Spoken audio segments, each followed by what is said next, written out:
जय हिंद मेरी प्यारी बहनों। यू विक्टर ज्ञान यूट्यूब चैनल पर आप सभी का बहुत बहुत स्वागत है। आज का ये जो वीडियो है आप सभी के लिए बहुत ज़्यादा महत्वपूर्ण होने वाला है। राजस्थान में आंगनबाड़ी से एक वैकेंसी निकली हुई है और उस भर्ती के बारे में आज के इस वीडियो में हम बहुत डिटेल से डिस्कस करने वाले हैं। बहुत सारी मेरी प्यारी बहन थी जो बहुत लंबे समय से इंतज़ार कर रही थी कि कब आंगनबाड़ी से भर्ती निकलेगी, कब हम उसके लिए फॉर्म अप्लाई करेंगे ताकि हमारा यहाँ पर सिलेक्शन हो जाए और हम एक आंगनबाड़ी में काम करने लग जाएं। तो आज मैं इस वीडियो में आपको बहुत डिटेल से बताने वाला हूँ ये जो आंगनबाड़ी से भर्ती निकली है इसके बारे में। मतलब इस वैकेंसी के से रिलेटेड आपके दिमाग में जो भी क्वेश्चन चल रहा होगा ना, हर एक क्वेश्चन का आपको यहाँ पर जवाब मिल जाएगा। बस आपको वीडियो को बिना स्किप किए लास्ट तक जरूर देखना है। यहाँ पर आपका सिलेक्शन किस तरीके से होगा, यहाँ पर एलिजिबिलिटी क्राइटेरिया क्या चाहिए, एज लिमिट का क्राइटेरिया क्या होना चाहिए, आपको सैलरी कितनी मिलेगी, इन सभी के बारे में मैं आपको बिल्कुल डिटेल से बताने वाला हूँ। और यदि भारत के किसी भी राज्य के किसी भी जिले से यदि महिलाओं से रिलेटेड कोई भी वैकेंसी निकलती है, चाहे वो महिला सुपरवाइजर की हो, चाहे वो आंगनबाड़ी से रिलेटेड हो, चाहे वो कोई दूसरी वैकेंसी हो, तो मैं इस चैनल के माध्यम से आपको सबसे पहले अपडेट करने की पूरी कोशिश करूंगा। तो यदि आप चाहती हो कोई ऐसी वैकेंसी के बारे में जानना जो केवल महिलाओं के लिए निकली हुई हो, जो केवल 8वीं या 10वीं पास महिलाओं के लिए निकली हुई हो, तो प्लीज़ एक बार इस चैनल को ज़रूर सब्सक्राइब कर ले, क्योंकि मैं इस चैनल के माध्यम से भारत के किसी भी राज्य के किसी भी ज़िले से निकलने वाली महिलाओं की हर एक वैकेंसी के बारे में आपको सबसे पहले अपडेट करूंगा। तो ये चैनल है जो आपके लिए बहुत ज़्यादा महत्वपूर्ण होने वाला है। तो अभी तक यदि आपने चैनल को सब्सक्राइब नहीं किया तो एक बार चैनल को जरूर सब्सक्राइब करो, वीडियो को लाइक करो और अपने उन सभी दोस्तों के साथ जरूर शेयर करो जो आंगनबाड़ी में कार्यकर्ता के रूप में काम करना चाहती हैं, जो आंगनबाड़ी में जॉब लगना चाहती हैं। तो अब अपने इस वीडियो की शुरुआत करते हैं। सबसे पहले मैं आपको अपना इंट्रोडक्शन दे देता हूँ। मैं doctor Ajay Sharma, writer and educator, और फिर से आपके इस यूट्यूब चैनल पर बहुत बहुत स्वागत करता हूँ। आंगनबाड़ी से ये जो वैकेंसी निकली हुई है वो साथिन की वैकेंसी निकली हुई है। आंगनबाड़ी में एक पद होता है साथिन का, उस साथिन के पद के लिए वैकेंसी निकली हुई है। अब हम इसके बारे में बिल्कुल अच्छे तरीके से डिस्कस करते हैं। देखो, सबसे पहला क्राइटेरिया तो क्या है, आप जिस पंचायत समिति से हो, आप जिस ग्राम पंचायत से हो, आपको अपनी ग्राम पंचायत से अप्लाई करना है। ठीक है, जैसे सपोज डैट आप एक ग्राम पंचायत है चांदपुरी, यदि आप चांदपुरी ग्राम पंचायत से तो आप केवल उसी पंचायत से फॉर्म अप्लाई करो, आप किसी दूसरी ग्राम पंचायत से फॉर्म अप्लाई मत करना। मतलब आप अपनी खुद की जो ग्राम पंचायत है ना, आपकी जो ग्राम पंचायत है उसी से आप फॉर्म अप्लाई करना, अदरवाइज आपका यहाँ पर सिलेक्शन नहीं होगा। यहाँ पर स्पेशली तरीके से लिखा हुआ है कि ग्रामीण क्षेत्र में महिला का जिस ग्राम पंचायत के लिए चयन हो रहा है उस ग्राम पंचायत की वो स्थानीय निवासी होनी चाहिए। अब यदि मैं एजुकेशनल क्वालिफिकेशन के बारे में बात करूं तो कम से कम 10वीं पास होनी चाहिए। लेकिन यहाँ पर एक कंडीशन है कि निर्धारित 10वीं उत्तीर्ण महिला ना मिलने पर, यदि 10वीं पास महिला नहीं मिल रही है तो इस स्थिति में जो 8वीं पास महिलाएं हैं उनका भी यहाँ पर सिलेक्शन हो सकता है।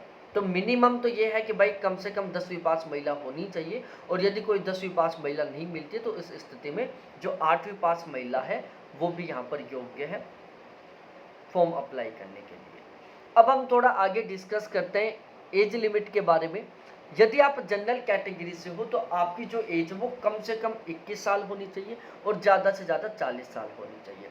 यदि आप ओबीसी, एससी, एसटी कैटेगरी से बिलोंग करती हैं तो आपकी मिनिमम एज 21 साल होनी चाहिए और ज़्यादा से ज़्यादा 45 साल होनी चाहिए, क्योंकि यहाँ पर आपको 5 साल का छूट दिया हुआ है। तो एससी, एसटी और ओबीसी की जो महिलाएं हैं उनको यहाँ पर कितनी साल का छूट है, 5 साल का एज में छूट दिया हुआ है। उसके बाद हम आगे डिस्कस करते हैं इम्पोर्टेंट डेट के बारे में कि आप यहाँ पर फॉर्म कब तक अप्लाई कर सकते हैं। तो 9/7/2024 को शाम को 5 बजे तक आप यहाँ पर फॉर्म अप्लाई कर सकते हैं। एक तरीके से मैं कहूँ तो पूरा महीना बाकी है। इसके अलावा आवेदनकर्ता महिला के घर में शौचालय होना चाहिए और उसका नियमित तरीके से उपयोग किए जाने संबंधित घोषणा आवेदन पत्र में संलग्न किया जाना अनिवार्य है। देखो, आपके घर में शौचालय होना चाहिए, यदि शौचालय नहीं है तो आप यहाँ पर फॉर्म अप्लाई नहीं कर सकती। साथ ही साथ ज़रूरी है कि आप उसका रेगुलर यूज़ कर रही हैं। तो यहाँ पर स्पेशली लिखा हुआ है कि उसका नियमित उपयोग किए जाने संबंधित घोषणा आवेदन पत्र में संलग्न किया जाना अनिवार्य है। ठीक है, उसके बाद हम थोड़ा आगे डिस्कस करते हैं और यहाँ पर आपको कौन-कौन सा मतलब सिलेक्शन प्रोसेस क्या रहने वाला है, उससे पहले मैं आपको यहाँ पर बता देता हूँ कि यहाँ पर आपको कौन-कौन से डॉक्यूमेंट्स की ज़रूरत पड़ने वाली है। जैसे अधिकतम शैक्षणिक योग्यता, मतलब आपने ज़्यादा से ज़्यादा कौन सी क्लास की पढ़ाई कर रखी है। यदि आपने 8वीं पास कर रखी है तो 8वीं की मार्कशीट, 10वीं पास कर रखी है तो 10वीं की मार्कशीट, 12वीं पास आउट हो तो 12वीं की मार्कशीट, ग्रेजुएशन कर रखी हो तो ग्रेजुएशन की, पोस्ट ग्रेजुएशन कर रखी हो तो पोस्ट ग्रेजुएशन की। ठीक है, साथ ही साथ सेकेंडरी की अंक तालिका जो 10वीं की है ना, वो बिल्कुल कंपलसरी है। ठीक है, इसके अलावा स्थानीय निवासी होने का प्रमाण पत्र जैसे मतदान पहचान पत्र, राशन कार्ड, आधार कार्ड, जन आधार कार्ड, मूल निवास प्रमाण पत्र, विवाह पंजीकरण प्रमाण पत्र या ग्राम विकास अधिकारी या सरपंच द्वारा जारी प्रमाण पत्र। मतलब इनमें से आपके पास कोई सा भी एक होना चाहिए जो आपका प्रूफ दे कि आप सच में इसी गांव की हो, इसी ग्राम पंचायत की हो। इसके अलावा अनुसूचित जाति, अनुसूचित जनजाति या अन्य पिछड़ा वर्ग की महिला हो तो आपका खुद का प्रमाण पत्र होना चाहिए, मतलब कास्ट सर्टिफिकेट होना चाहिए। ये यहाँ के सबसे महत्वपूर्ण क्या है, डॉक्यूमेंट्स है जो आपके पास होने चाहिए। अभी यहाँ पर आपका सिलेक्शन किस तरीके से होने वाला है ना आपका कोई रिटन एग्जाम होगा, ना आपका यहाँ पर किसी तरीके का कोई इंटरव्यू होगा। यहाँ पर आपका जो सिलेक्शन प्रोसीजर है वो किस तरीके से होगा मैं बताता हूँ। देखो, शैक्षणिक योग्यता, यदि आपने ग्रेजुएशन से ज़्यादा पढ़ाई कर रखी है तो आपको 5 नंबर का बोनस मिलेगा। यदि आपने केवल ग्रेजुएशन कर रखा है तो 4 नंबर का बोनस मिलेगा। आप 12वीं पास है तो 3 नंबर का बोनस, 10वीं पास है तो 2 नंबर का बोनस, 8वीं पास है तो 1 नंबर का बोनस। लेकिन ध्यान रखना, शैक्षणिक योग्यता के आपको ज़्यादा से ज़्यादा 5 नंबर मिलेंगे। उसके बाद श्रेणी के बारे में डिस्कस करें। यदि आप अनुसूचित जनजाति से हैं तो 3 नंबर, अनुसूचित जाति से हैं तो 3 नंबर, ओबीसी से हैं तो 2 नंबर, ईडब्ल्यूएस से हैं तो 2 नंबर और जनरल कैटेगरी के हैं तो 1 नंबर। गति आधारित दिव्यांगजन हैं उनको यहाँ पर 2 नंबर का बोनस दिया जाएगा। विशेष योग्यता में बात करें, यदि आपने कंप्यूटर का कोर्स कर रखा है जैसे पीजी डीसीए कर रखा है या ओ लेवल का कर रखा है या टेली कर रखा है तो आपको 2 नंबर का बोनस मिलेगा। यदि आपने आरएससीआईटी कर रखा है तो यहाँ पर 1 नंबर का बोनस मिलेगा। ध्यान रखना, विशेष योग्यता में आपको ज़्यादा से ज़्यादा 2 नंबर मिलेंगे। ठीक है ना, ऐसा नहीं कि किसी ने पीजी डीसीए भी कर रखा है, किसी ने आरएससीआईटी भी कर रखा है तो वो सोचे कि मेरे को 3 नंबर मिलेंगे, नहीं, बोनस के केवल 2 नंबर मिलेंगे। ठीक है, कार्यानुभव, यदि आप आंगनबाड़ी में कार्यकर्ता, सहायिका, आशा सहयोगिनी, मिनी आंगनबाड़ी कार्यकर्ता या साथिनी के रूप में 1 साल तक काम कर रखी हो तो यहाँ पर आपको 3 नंबर का बोनस मिलेगा।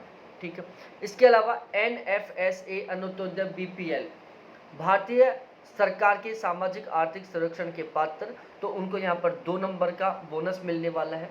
और जो विधवा है, तलाकशुदा है, परित्यक्ता है, उनको यहाँ पर 3 नंबर का बोनस मिलने वाला है। तो इस तरीके से टोटली कुल मिलाकर ये 20 नंबर होने वाले हैं और इन्हीं के बेस पर आपका सिलेक्शन होगा।